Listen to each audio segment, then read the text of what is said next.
असवन की लागी छड़ी,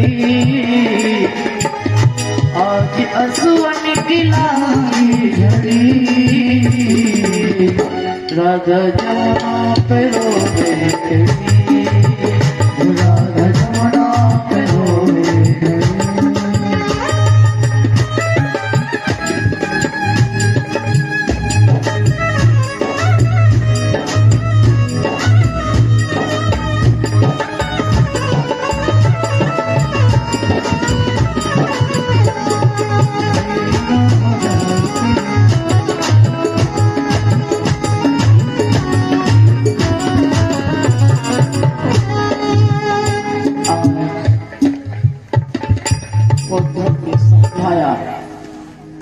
कहा गोपियों, अपने साकार पर इतना भरोसा है?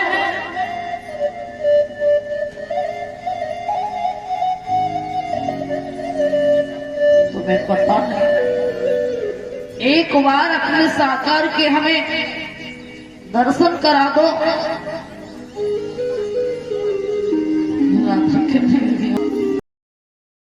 वही तो दिल में दर्द है।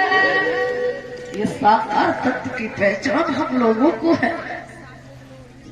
मेरे कन्हैया साथ खाते थे, साथ रहते थे, साथ पीते थे, एक पल एक क्षण उनसे हम दूर नहीं होते थे।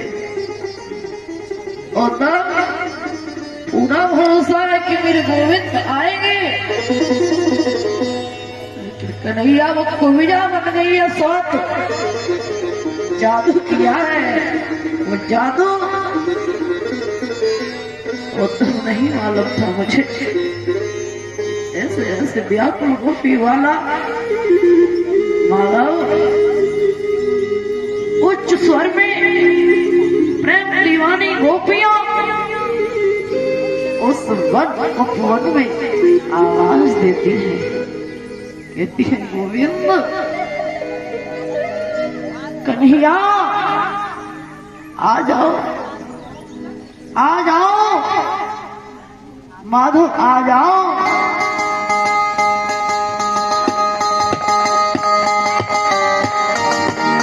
कन्हैया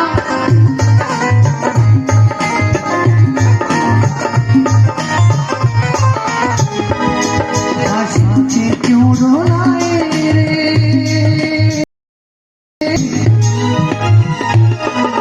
साथी क्यों रो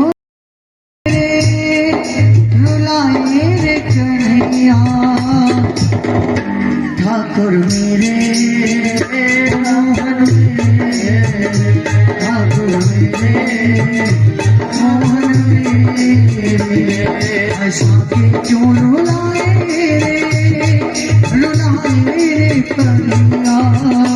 ठाकुर मेरे, ठाकुर मेरे, ठाकुर मेरे, ठाकुर मेरे।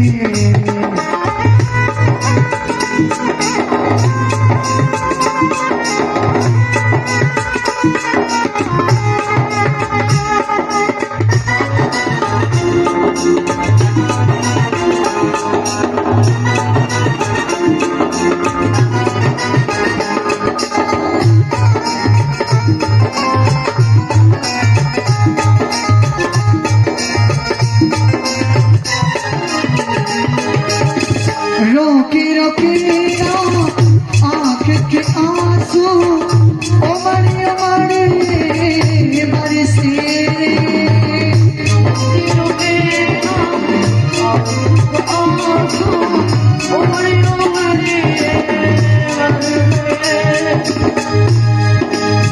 रोकी रोकी आँख के आंसू उमड़ उमड़ बरसे। तुम बिन कौन सुनेगा मेरी, जाऊं कहाँ किस घर पे, रूठ गई क्यों मुझसे बहारी, रूठ गई क्यों मुझसे बहारी। बता मेरे कन्हैया, ठाकुर मेरे, ठाकुर मेरे, ठाकुर मेरे।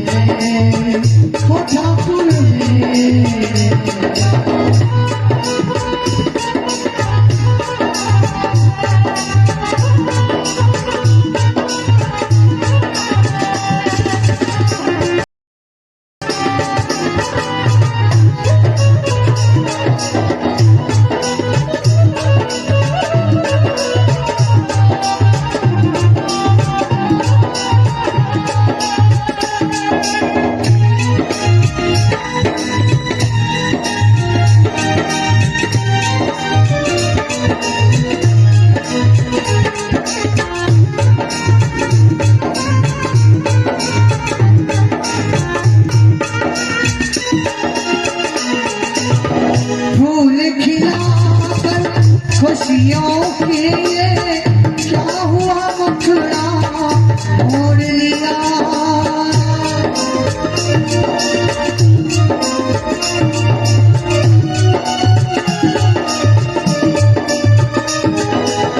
फूल खिलाकर खुशियों के क्या हुआ मुखड़ा मोड़ लिया। हाथ पकड़ कर चलने वाले आज अकेला छोड़ दिया। आशा जगा के चरण लगा के, आस जगा के चरण लगा के, सताए क्यों कन्हैया। ठाकुर मेरे ओ ठाकुर मेरे।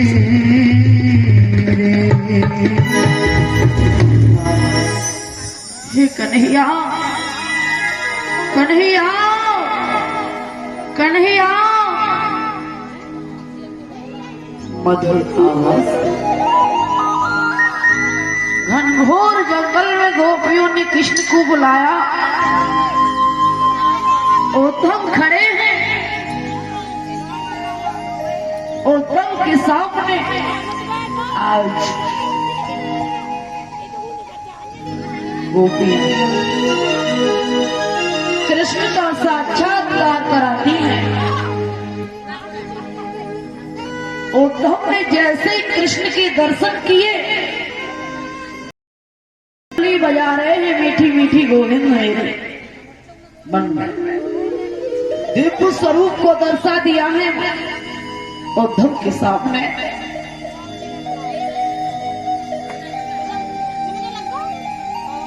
काफी देर हो गई।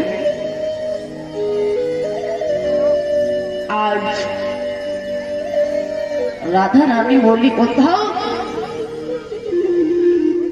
हमें ये बताओ, आपने मेरे गोविंद के दर्शन किए? जवाब दे दिया। टकटकी लगाए नजर दिव्य स्वरूप को देखते हुए, चित इधर उधर नहीं हुआ। दृष्टि ललिता बोली, अरे राधा, उद्धव को दोबारा पूछ, मेरे गोविंद की सूरत कैसी थी? श्री राधे श्री राधे श्री राधे। एकदम से काफी समय के बाद मुख से शब्द निकला है तो केवल श्री राधे नाम का उच्चारण किया है उद्धव ने। मां पाओ।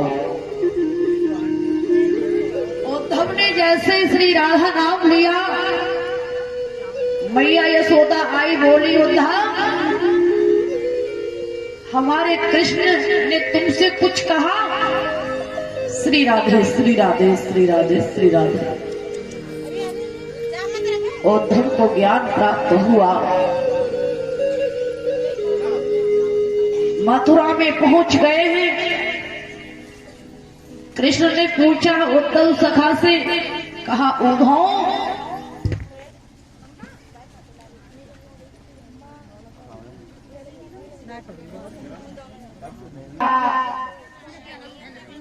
तुमको हमारी गोपियों ने कुछ कहा?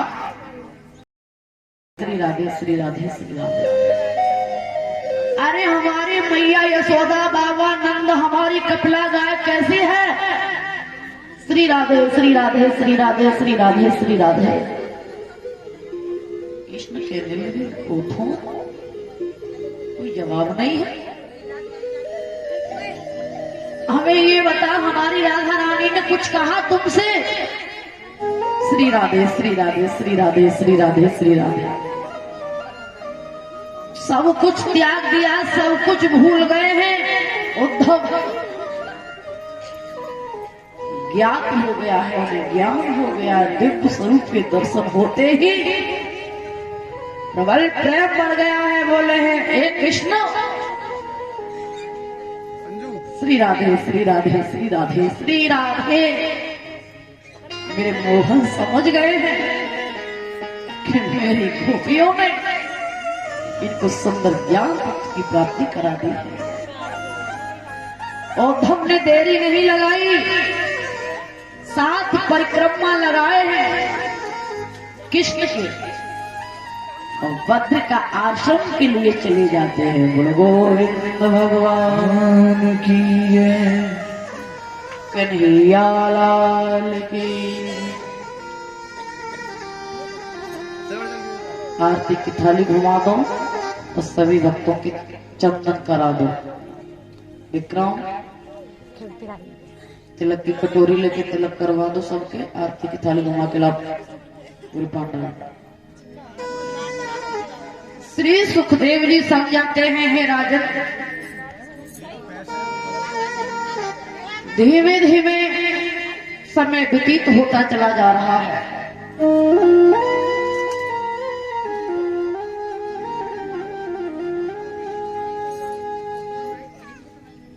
भगवान कृष्ण ने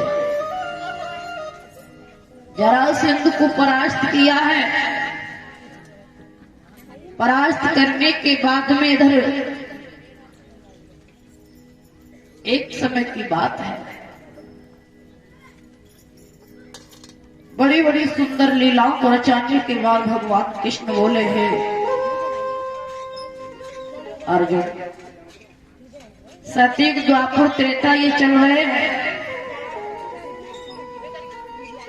कलयुग वर्णन बताया है, वेदवंशियों का पतन हुआ है, बड़ी लीला है। भीष्म की राजा है, एक उनकी बिटिया है जिसका नाम है रुक्मिणी। 5 बेटा हैं, सबसे बड़ा बेटा है रुकुम, दूसरा रुकुम बाई है, तीसरा रुक्मेश, चौथा रुकुममाली, 5वां रुकुम द्रहुल। धीमे धीमे भीष्म राजा का दरबार है, घर में बेटी शादी योग्य हो जाए तो सबसे प्रथम चिंता बाप को बढ़ जाती है। सुतमती घरवाली है भीष्म की, बांधी को बुलाया और कहा, बांधी, मेरे महाराज भीष्म सुबह जाते हैं, घोड़े पर सवार होकर शाम को वापस लौट के सो जाते हैं, उन्हें नहीं मालूम है। ऐसा करो, खबर कर दीजिए कि घर में बिटिया शादी हो गई है। भीष्मक महाराज को मालूम हुआ तो भीष्मक ने देरी नहीं लगाई है, प्रजा को बुलाया है, प्रजा के बीच में सभी सभासदों के बीच में कहा है, बेटा मंत्री, अपनी बिटिया रुक्मिणी जितनी सीधी है, सुंदर है, भक्ति वाली है, परीक्षित महाराज, बेटी रुक्मिणी की हस्तरेखा देखी गई है, उस समय 5.5 वर्ष की उम्र थी रुक्मिणी मैया की।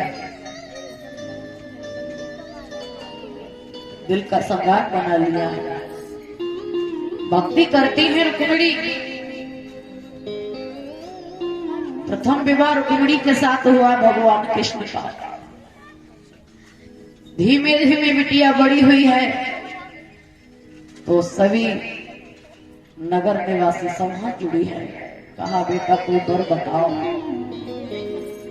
अपने अपने देश देश के वर बताए जा रहे हैं, लेकिन होना वही जो प्रभु को मंजूर है ना।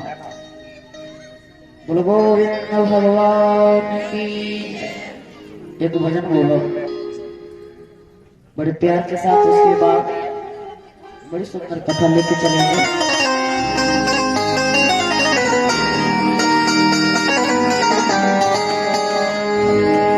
कि पता पता श्याम बोलता, पता पता श्याम बोलता। रुक्मिणी की जाके तैयार कर लो, रुक्मिणी कृष्ण की जाके तैयार कर लेना। ये पता पता श्याम बोलता, श्याम बोलता राधा नाम की श्यामा नाम की राधा नाम की लगाई फुलहारी ये बंदा बंदा श्याम राधा नाम की लगाई फुलहारी ये बंदा बंदा श्याम बोलता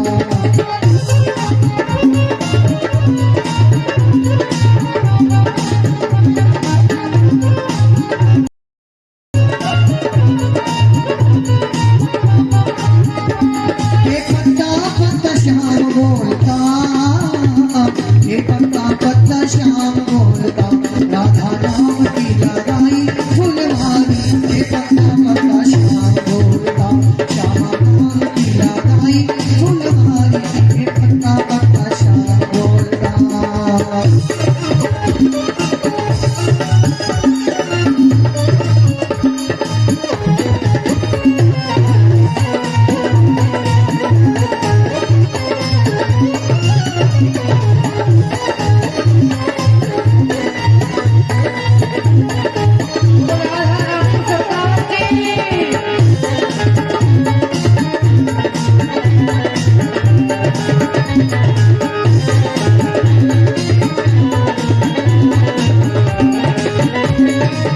काली काली महजोशी की काली काली महजोशी की हर पक्षी में चेंजोशी की हर पक्षी में चेंजोशी की नाचे मोर को के नाचे मोर को के नाचे मोर को के कोई अंधार ये पत्ता पत्ता राधा नाम की लगाई फुलहारी ये पत्ता पत्ता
सीखी बगिया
सरकार की जय। लाल की जय।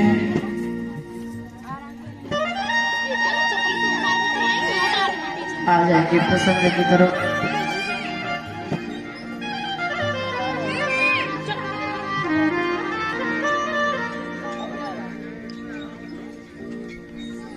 बोलो वृंदावन बिहारी लाल की जयकारा तेज लगा लो। आज की बात है, आज कल जय जय जय कल कली खा खा खा खा। आज के बाद चलना कहेंगे कतई नहीं है, परेशान नहीं करेंगे, कतई नहीं करेंगे। तेज बोलो, बोलो रास बिहारी भगवान की। एक बात याद आएगी,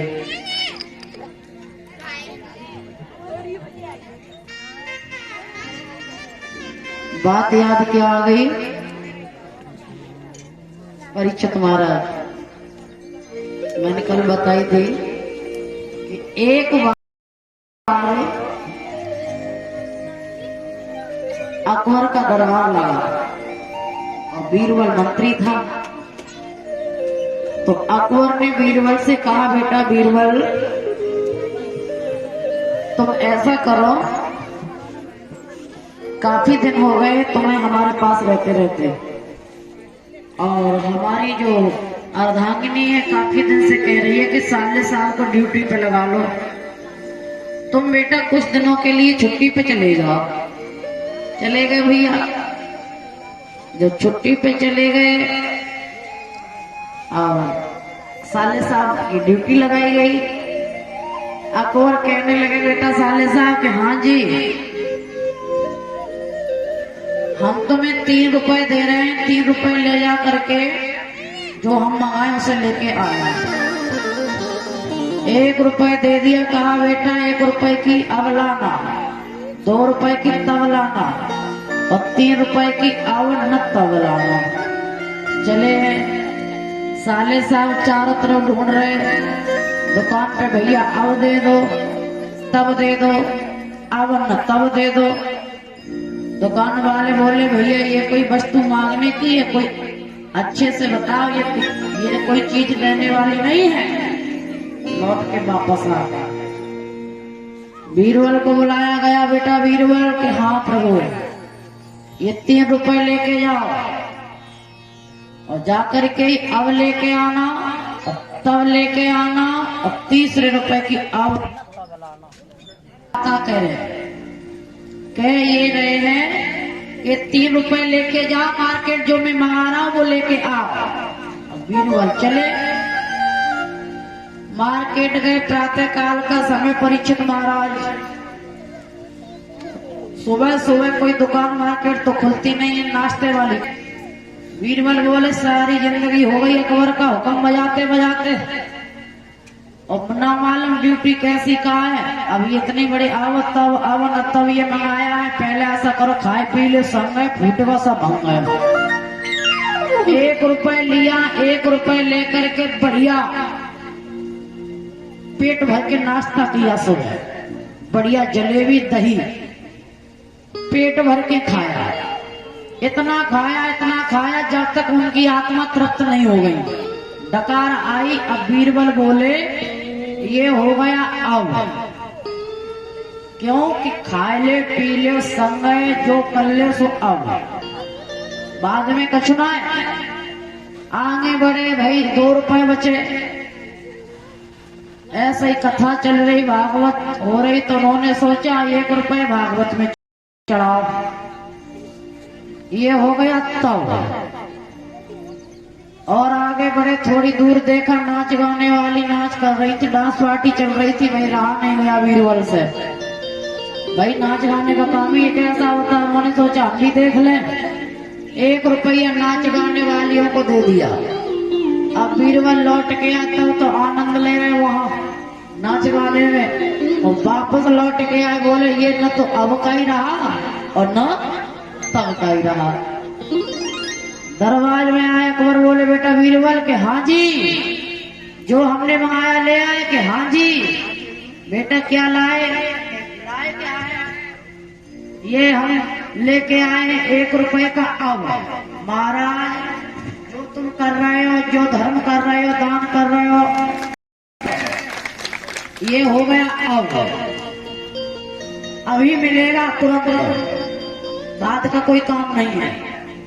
और 1 रुपया हमने चढ़ा दिया भागवत पे, पेट भर के जलेबी खाएं, वो तो हमारे शरीर का हो गया। अब 1 भागवत पे धर्म काम में हमने दे दिया, वो हो गया। तब क्या यहाँ नहीं मिलेगा, ब्याज सहित दूना तुम्हें तब जब जाओगे।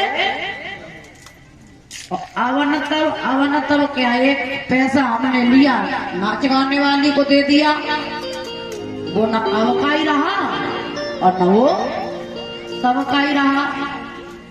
एकदम तालियां बज गई, बोली बेटा वीरवाल तेरी व्यस्तता है। कहने का तात्पर्य माताओं, समय नष्ट ऐसी जगह करो जहां हमें कुछ मिले, दान ऐसी जगह करो जहां हमें कुछ फल मिले। सत्संग चल रहा हो, भागवत हो रही हो, यज्ञ हो रही हो, चाहे कोई छोटा वक्ता हो, चाहे कोई बड़ा हो, चाहे कैसा भी संत हो, कैसा भी शास्त्री हो, कैसो विद्वान हो, कभी किसी की आलोचना निंदा नहीं करनी चाहिए। जा करके भगवान की आराधनाओं में शामिल होना चाहिए अगर जाने लायक हो तो। और लंगड़े लूले हो, पानी में ठोकर लग गई है, एक्सीडेंट हैगा वो तो भैया पर के खटियों पे सुनो। कंजूसी मत करो कि कथा है रही है साधनाथ गांव में, बाजी बाजी को जैने वालों के कहे भैया कब को भंडारो देखा होगा है? तो ऐसे कल्याण नहीं होगा। एक बार एक कंजूस रहे, कंजूस 2 प्रकार के होते हैं, एक होता कंजूस, दूसरा होता मक्खी चूस। तो हर गांव में एक न एक कंजूस रहता जरूर है, बताया था मैंने। तो एक भाई कंजूस रहे, वे गए भैया धर्मपत्नी से बोले तो वे सुनते हैं, हाँ 7 दिन है आज लास्ट दिन में बनी सिंह ने भागवत करवाई है और वो कछु रुपया दान दक्षिणा दे दे और कथा में हम चढ़ा दे चले के। वो बड़ी दूध ते बिटिया बुलाई है भैया, जो होगा सो होगा, चल पैसा दे। अर्धांगिनी ने रुपया दे दे 1000 लेके वे चले। कंजूस मने मन में सोच रहा है आज लास्ट दिन है, कल पुआ होएंगे और ये रुपया खाते कहाँ खर्च रह जाए रहा है, ये जान तुम रहने दो, जेब में न धरे हाथ में दबा ले। और गर्मी को टाइम रहे, गर्मी के टाइम में पसीना तो आ ही जाते, मुट्ठी बंद रहे, कस के पकड़ ले रुपया। अब खोल के मुट्ठी देखा तो कान लगे जी तो रुपया रोए रहे, जाए ना चाहते जी रोए रहे। दूसरी मुट्ठी पकड़ लिया, अब फिर कस के दबा लिए। अब बोले भैया आज कथा को अंतिम दिनों का कथा पहुंच गए, सोच विचारी भाई कथा तो कोई मतलब नहीं। अब कंजूस तो मक्खी चूस का मतलब समझते हो, मखरिया गिज्जे थरिया में या दूध में, तो दूध में फेंकेंगे, मखरिया निचोड़ के फेंके तो दूध मखरिया में ले जाए। कछु ऐसे कंजूस होता है, न खुद खाए न पिए, न खुद कऊ दान करे, न भागवत से मतलब न काउ तो मतलब। अब चंद चले तो गए भंडारे भागवत में बैठ गए, ब्याज जी कथा कह रहे हमें ऐसे पागल। भैया कथा में नारियल का बहुत बड़ा महत्व होता है प्रिय श्रोताओं, तो सब कथा पे तो ध्यान दो ना। ब्याज जी के मुंह में तो जैसे भी करी नारियल चढ़ाने का बहुत बड़ा महत्व होता है। बे शब्द पकड़ लिया, बोले नारियल चढ़ाने का महत्व होता है, बहुत बढ़िया। नारियल पैसे चढ़ाएंगे 1000 रुपए दरमियान भैया, कोई देखेगा कोई नहीं देखेगा भाई। राहुल नारियल लाएंगे तो भाई नारियल सबको इतनी भीड़ है भाई, जहां में अच्छे बुरे बड़े अच्छे लोग हैं वो देखेंगे तो बड़ा मान सम्मान होगा, नाम होगा। कंजूस ने सोची अभी तो 2 घंटा बाकी है, 5 बजे आरती होगी, चलो पहुंचो। पहुंच गए नगोड़ा। अब नगोड़ा ठेला से पूछ रहे हैं भैया कै रुपया नारियल लो है, तो 10 रुपया को। कछु कम बढ़ती है, कम बढ़ती जाने का कम बढ़ती है, ये नारियल है तो है लेकिन नाव का नारियल हो, अच्छो लेना हो तो मथुरा चले जाओ या हाथरस चले जाओ। अब कंजूस ने कही कोई बात ना, 1 घंटा की चंद का 1.5 घंटा में लौटे आए, चढ़ानो ही तो है। अब भी चले मथुरा, बोले भैया नारियल कै रुपया को, 100 रुपया को, कम बढ़ती कहाँ, क्या चाहिए, 1 चाहिए, फिर हाथरस चले जाओ, हाथरस से ले आ। कंजूस हाथरस पहुंच गए। देखो चलो धीमे धीमे क्या हुआ, जैसे ही पहुंच गए हाथरस, अब भाई स्टेशन पे उतर के ठेले वाले नारियल लगा घर में कितना रहे, जगह जगह नारियल पानी नारियल पानी नारियल पानी। बोले भैया नारियल कै रुपया का दिया है, तो 20 रुपए का। कहते चिकन में मिल लो 10 रुपया का, मर गए। और ने पूछी भैया कुछ कम बढ़ती का फ्री में चाहिए, तो भागवत पे चढ़ानो दान करनो है, ऐसा कोई उपाय बता दे, दानो है जाए पैसों बच जाए, और सिर्फ कोई कमी बता। तो बोले भैया बगिया है पास में, और बाग में तो 1 चाहिए 2 चाहिए, तोड़ लो। कंजूस गए भैया, बाग में पहुंच गए। अब बाग में पहुंच तो गए, नारियल का पेड़ बड़ा लंबा होता है और बड़ा मोटा बड़ा मजबूत है। परीक्षित हमारा चढ़ते गए और चढ़ गए, जा डाली पे खड़े होकर के नारियल तोड़ रहे, पकड़ के पैरन भाई डाली टूट गई, पैरन की डाली टूट गई, नारियल पकड़े तो मेरे भैया लटक गए, और लटक गए। अब तो प्राणन की पड़न लगी, सोचने लगी क्या करे। जैसे नीचे दृष्टि डाली तो एक बड़ा भारी कुआं है। अब कुआं देखो, ऊपर की सांस ऊपर, धक धक धक धक धक धक धक, घबरा रहे, नारियल पकड़े लटके, कह रहे ओ भैया बचाओ। सामने कोई ना दी को एक ऊँटवा चलो आ रहा, ऊँट में बैठो, ऊँटवा को देगा, बोले भैया ऊँटवा रे, हाँ 1000 रुपया तुझे दूंगा। थोड़ी देर की बात है जी, ऊँट ने कुआं पे लगाया दे। ऊँट बड़ा तो होता ही है चाचा, 2 पैर आगे करते 2 पीछे करते, बीच में ऊँट उठा है। 1000 के लालच में ठाड़ा कद्दा उठवरिया ने। अब धीमे धीमे ठाड़ा तो कद्दा जैसे ऊंचाई रह जाता, थोड़े पैर कम पड़ गए। अब नारियल वाला लटका, वो कह रहा भैया उठवाए, 2 मिनट की बात है, तू ऐसा कर जाके ऊपर चढ़ जा। 1000 के लालच में ऊँट पे चढ़ गया, ऊँट पे चढ़ गया। जैसे ही बके पैर पकड़े कंधन पे रख के, तब तक सामने एक नीमों को पेड़ हो,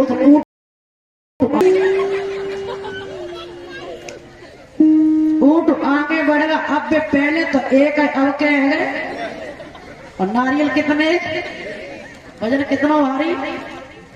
अब नीचे ऊपर वाला कह रहा भैया उतार, नीचे वाला कह रहा है भैया, हाँ तू मुझे 1000 रुपए दे रहा था, मैं तुझे 2000 दूंगा, नारियल में छोड़ दी।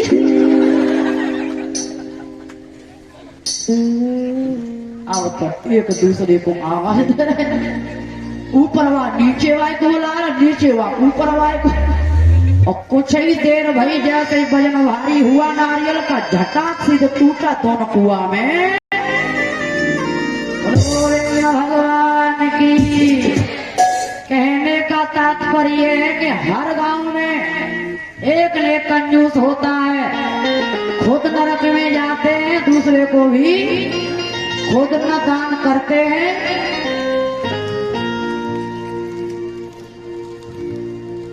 शांति कर लो लाला, न खुद दान करते हैं और न दूसरे को करने, न खुद धर्म काम करते हैं, न सुनने जाते हैं और न दूसरे को जाने देते हैं। कैसी रही बात ठीक रही, समझ में आया? तो ऐसा हमें नहीं करना चाहिए। अगर हम किसी का भला नहीं कर सकते तो बुरा करने के अधिकारी भी नहीं है। आ जाएंगे गोविंद भगवान की जय।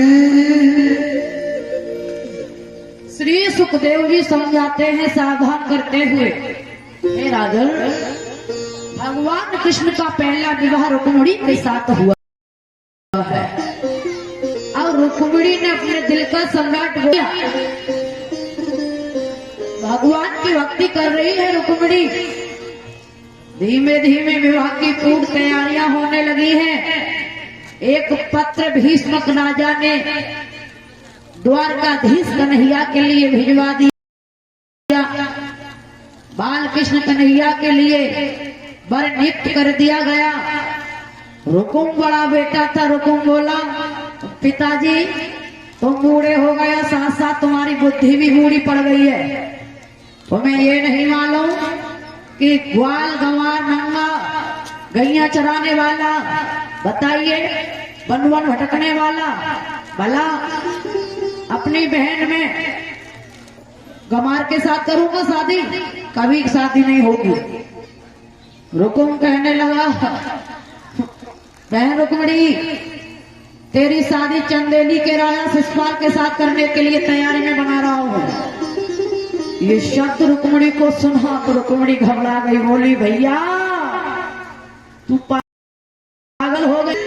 ए भैया, जिसने अपनी बहन तुम्हें विवाही है और उल्टी बहन तुम उसको विवाहोगे, वो तुमसे जीजा कहता है और तुम उल्टा उससे जीजा कहोगे। रुकुम बोला, तुम पागल हो बहन? अरे हम उसके यहाँ जाएंगे तो वो हमसे जीजा जीजा कह देगा और वो हमारे यहाँ आएगा तो हम उसको जीजा कह देंगे। इसमें कौन बड़ी बात है? लेकिन राजा हाथी वाला, घोड़े वाला, शासन वाला, बड़ा तेजस्वी है, चक्रवर्ती सेना वाला, घोड़ों वाला। बहन शादी होगी तो शिशुपाल के साथ होगी और नहीं तो शादी कन्हैया के साथ नहीं होगी। रुक्मिणी बोली, भैया तलवारें चल जाए, चाहे पृथ्वी आकाश निकलना छोड़ दे, शादी होगी तो कन्हैया के साथ ही होगी, अन्यथा ये दासी सिंह की शिकार गीदड़ ले जाए कभी नहीं होता। आज रुक्मिणी बड़ी तेजी से भगवान कृष्ण की तपस्या करने लगी है, भक्ति करने लगी है ना। ये कुआरी कुआरी हमारी ये बिटियां बैठी हैं, सही सही बताइए, सवेरे स्नान बना के तुलसी मैया पे जल को चढ़ाता है। बस अब हमें ये बता, सवेरे सवेरे जग के और शीशा के सामने कंगी को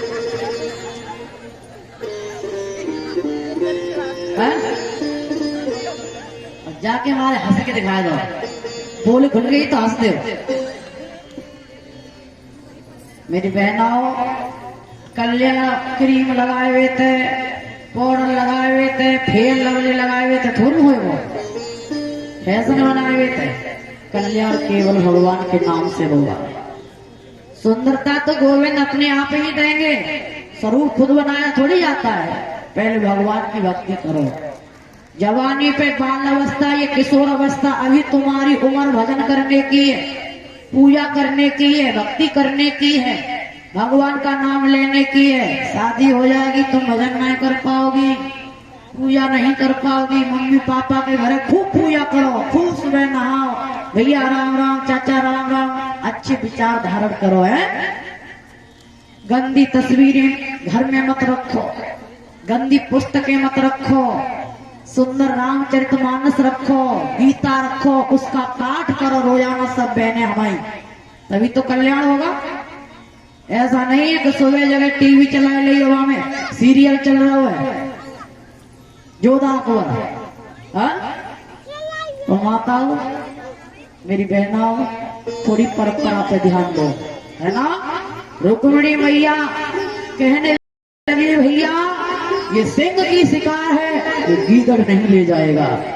आज रुक्मिणी के चंदेली का राजा शिशुपाल के लिए रुकुम पत्र लिखता है। मंत्री आए पत्र लिखे चल, और बुला लिया, नाई पंडित बुलवा लिए, और पापी ने देर नहीं लगाई और पत्र लिखवाना शुरू किया।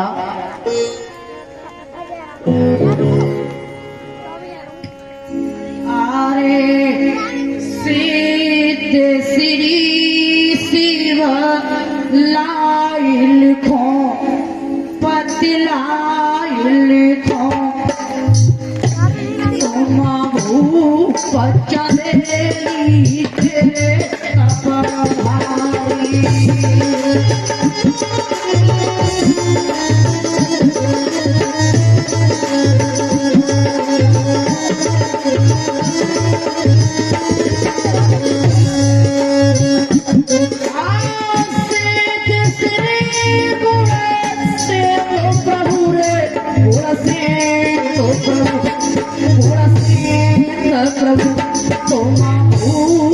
चंदेली के समान।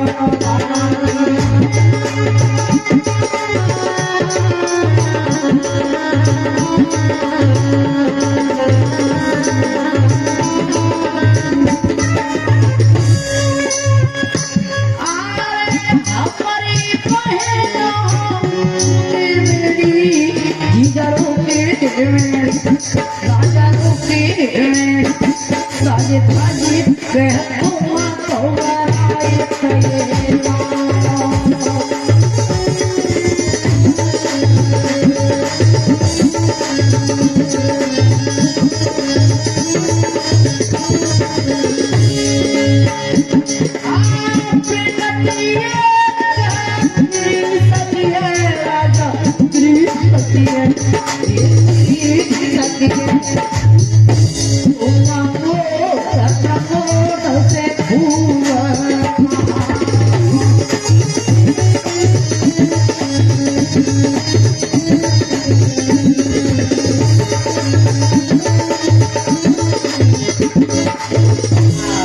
पत्र भिजवाया गया नाई पंडित के द्वारा।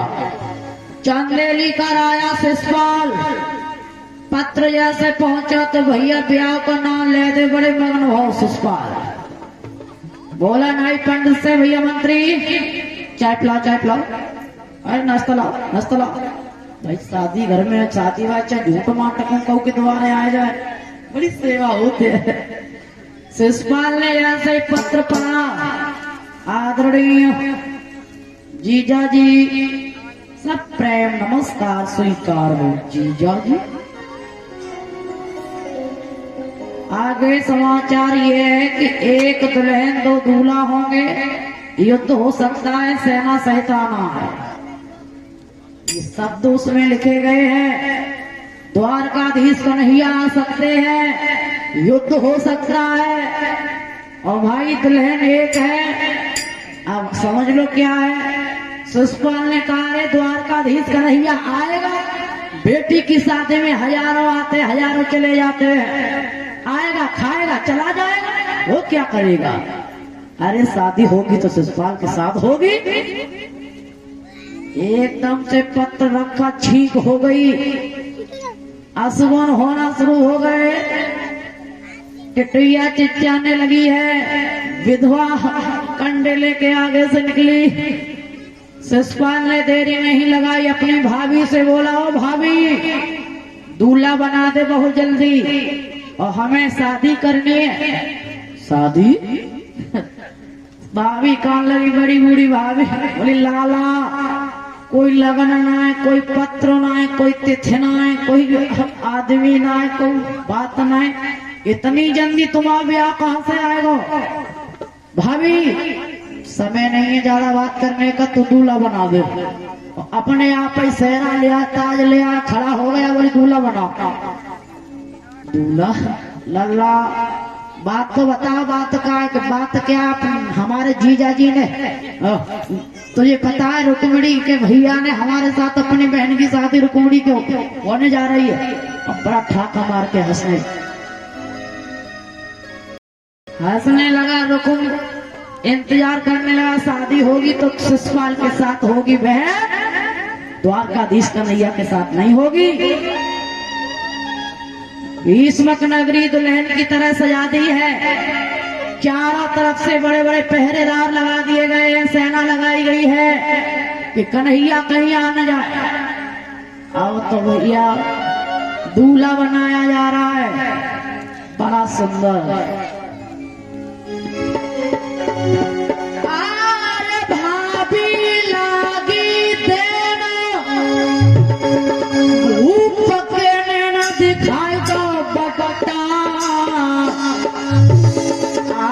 तुम्हें दूल्हा एक नारी बेटा होएगो वहाँ पे।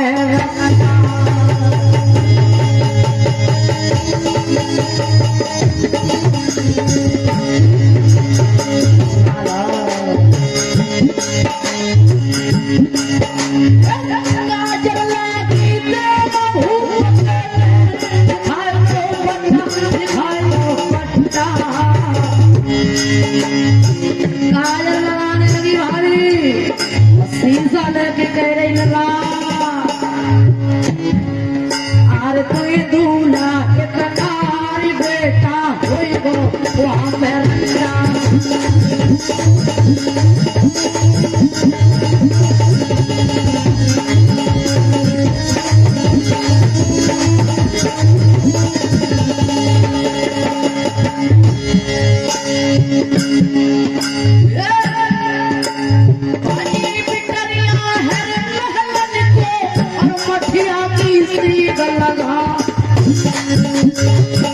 रोए रहे अरे महलने में मानसिया हर हुई जाए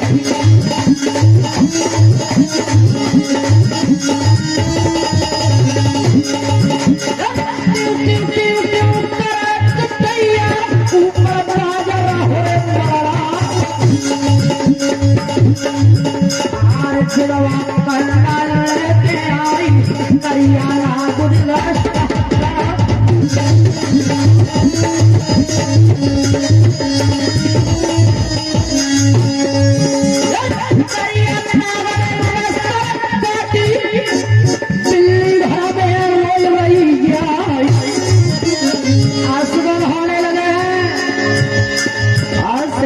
नहीं मानी बोली भाभी जल्दी करके दूल्हा बना दे